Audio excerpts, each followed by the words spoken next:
This video was brought to you by Stormberg, a route planner, MisterGreen, Kempower and Marcus Bil.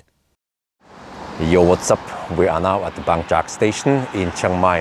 And behind me here you see Ora Funky Cat. This is called 500 Ultra. It has a 63 kilowatt hour battery. This is not the LFP, it's the other version that I always mess up. I think it was an NMC. But anyway, so it claims to have 500 kilometers of NEDC range, but you guys know what NEDC stands for. It stands for not even damn close. But based on the 400 battery, the smaller battery, the LFP I tested, I think this one should be able to go 400 kilometers, which is still decent. Right now it's evening. It's not too cold yet. It's around 20, 21, 22 degrees outside. So this is perfect driving condition for this car when it's not too cold. And we don't have the sun baking on it, so we don't have to run the HVAC at much power at all. So we are trying to charge 100%. I'm going to check how long it took now. I'm actually in the middle of the trip here, but let's see. Wow, 1 hour and 44. Okay, it might take 2 hours before I finish. But okay, I'm going to show you guys. So this is a two-tone color. Interior is nice, but not that different from the 400. You see? Okay, so let me show you guys. 93%. We have a charger screen here. Shows you some stats, but not too much. And then you have to see, you have to hold on this, but wait. There. So even at 93%, I'm getting 14 kilowatt, which is not too bad. Yeah. So we're gonna ride on this a little bit, but it's getting quite late. I'm in the middle of the trip. So if it goes lower than 10 kilowatt, then I'll probably bail out and start driving. So we will actually, for this time, we might not go for 100% because I'm running out of time on the trip here. But we can always extrapolate, and it's going to be close enough. It might be plus minus 5-10 kilometer only, but we'll have a pretty good guess at what the range would be anyway. All right, now we throttle to 6.6 kilowatt. So I don't want to wait longer. It's going to take a while. The car actually claims, I'm not sure if you can trust it, but let me see, where is it again? I have to scroll through so many. Okay, it claims 20 minutes, but it also claimed 20 minutes 10 minutes ago. So it's like Tesla, right? So we could just leave now. Yeah, so we have 95%. I'm not sure if it's 95.5 or something, but it's good enough. Yeah, it's good enough. So let's go. We are on the move now on the superhighway. We're heading back, heading south. So 90 GPS speed is then 93 kilometers per hour in the speedo. All right, so we actually had 96% right after I unplugged. Okay, so we'll base it on 96%. Now this is going to take a while. It will take roughly 4 hours before we are done. So you know, with the 400 Pro I tried earlier, it had a slightly different layout here.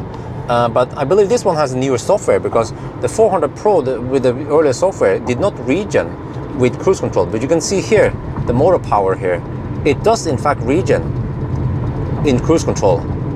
So hopefully once the 400 Pro also gets this software with this look, then it will also regen. We are getting close to dark now. We've been driving for 2.5 hours, and look at the distance now. Okay, we are halfway, because 200, there's a little bit of under-reporting here actually. I'm not sure exactly how much, maybe 1.5% roughly. So you see, we have 46%, we started with 96%, so we spent 50% of the battery, which means that we will go over 400 kilometers, but we have a slight tailwind today also. But whoa, all this there is trying to kill me. Okay, it wasn't that bad, but wow. The reason why I hugged the right lane, by the way, is that the left lane is so bumpy, so I'm having a hard time just reading the instruments here.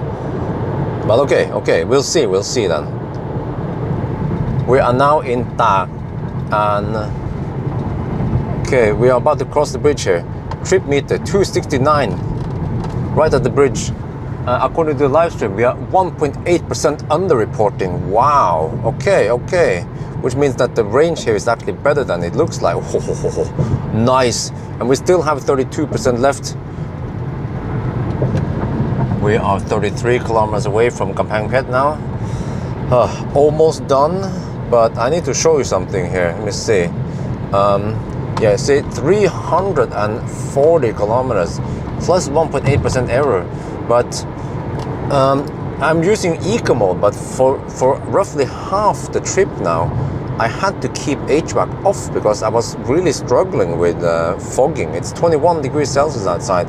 It was as low as 19 or 18 degrees, and yeah, it's just, if you run HVAC, I have to have it really cold inside the car, and I found that the best solution would be to just keep HVAC off. So just bear that in mind, that we will get really good result now, but for more real world result, you might have to shave off 10% to 5% maybe.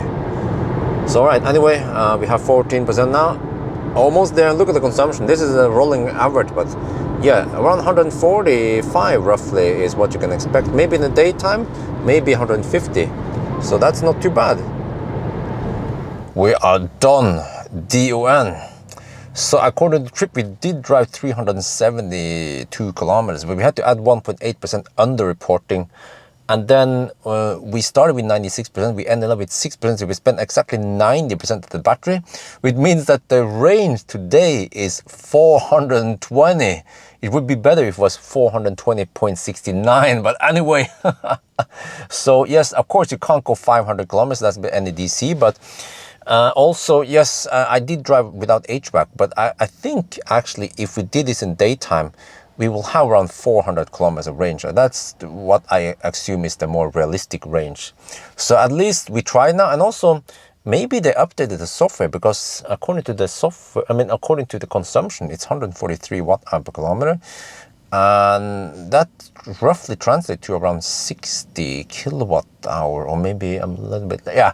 So I'm not sure exactly how much we have, but we should have close to 60 kilowatt-hour net capacity, or maybe 59, I'm not sure, but yes, so now you guys have it. This car has roughly 100 more kilometer range than the 400 Pro, so yeah, okay, so now we know.